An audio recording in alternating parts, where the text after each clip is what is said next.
Hi అండి. నేను మీ సుకన్యని. సాఫ్ట్‌గా, టేస్ట్‌గా ఈరోజు మినపగారెలు ఎలా చేయాలో చేసి చూపించబోతున్నాను. 4 గంటల ముందు నానబెట్టుకున్న ఈ మినప్పప్పు అండి.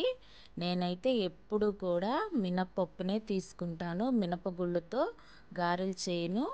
మినప్పప్పుతో చేస్తే చాలా అంటే చాలా టేస్ట్‌గా ఉంటుంది. వాటిని శుభ్రంగా గిన్నెలో వేసుకొని ఒక 10 నిమిషాలు వాటర్ అంతా పోయే వరకు ఉంచేసుకొని గ్రైండర్లో వేసుకొని ఇలా కచ్చాపచ్చా అయినాక అల్లము పచ్చిమిరపకాయలు కూడా వేసి ఇలా రుబ్బుకోవాలి.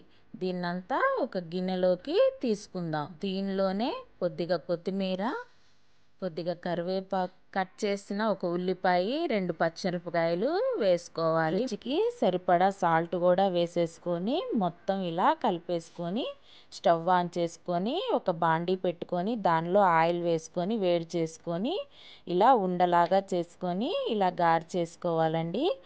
ఆ కాగే ఆయిల్లో ఈ గారె వేసేసి ఇలా వేసేసుకొని 2 వైపులు కూడా కాలనిచ్చుకొని తీసి పక్కన పెట్టుకోవాలి. గారెలు రెడీ అయిపోయినాయండి. చాలా టేస్ట్గా, చాలా సాఫ్ట్గా ఉండే గారెలు. మార్నింగ్ టైంలో బ్రేక్ఫాస్ట్గా, లేదంటే ఈవినింగ్ టైంలో స్నాక్స్గా కూడా వీటిని తినేసేయచ్చు. మీరు కూడా ఒకసారి ఇలా ట్రై చేయండి. గారెలు అంటే ఎంతమందికి ఇష్టమో కామెంట్ చేయండి.